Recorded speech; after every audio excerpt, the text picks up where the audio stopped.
झूठ है डैड। उल्टा वो लड़की मुझे ब्लैकमेल कर रही थी, मैं तो उसे ठीक से जानता भी नहीं था।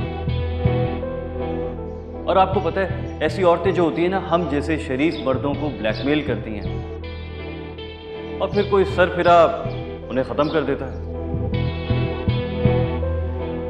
जिस अपार्टमेंट में वो रही है, उसके कॉन्ट्रैक्ट के साथ तुम्हारे आईडी कार्ड की कॉपी लगी। अच्छा डैड, मैंने अपने आईडी कार्ड की कॉपी अपने एक फ्रेंड को दी थी। उसने कोई गाड़ी खरीदी थी, मुझे नहीं पता कि उसने इस काम के लिए। और इत्तेफाक है कि 3 साल उस अपार्टमेंट का रेंट भी तुम्हारे क्रेडिट कार्ड से जाता रहा है।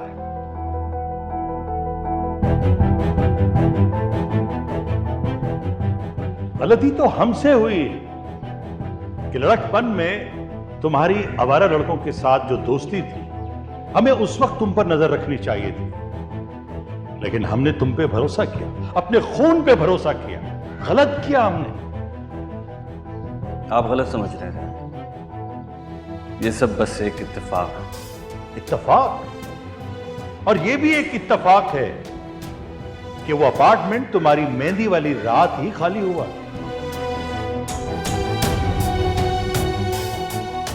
बरखुरदार, इससे भी बड़ा इत्तेफाक बताऊं मैं तुम्हें। तुम्हारी शादी के बाद होटलों के कमरे बुक होते रहे हैं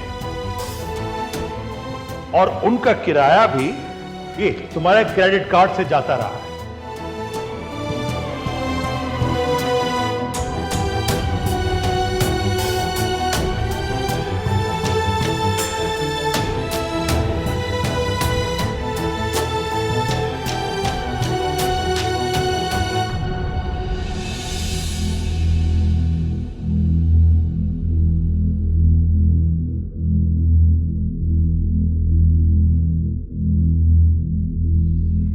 रायत, बेटा यहाँ क्यों खड़े हो?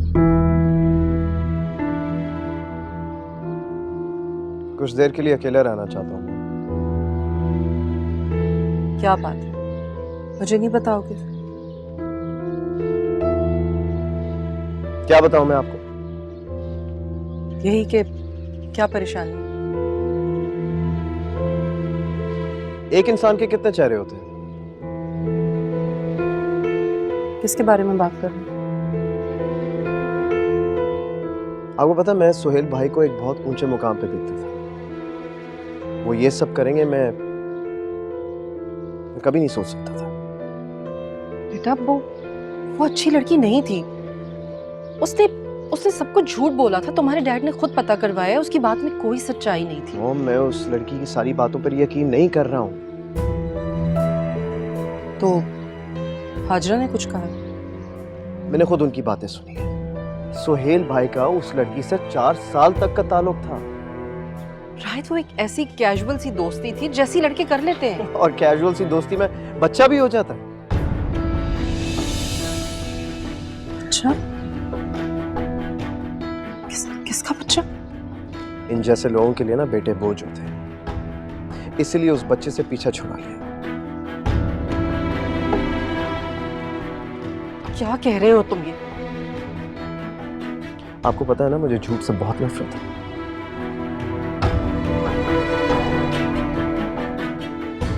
वो डॉक्टर आया फरी को देखने, मैं देख कर आती हूँ।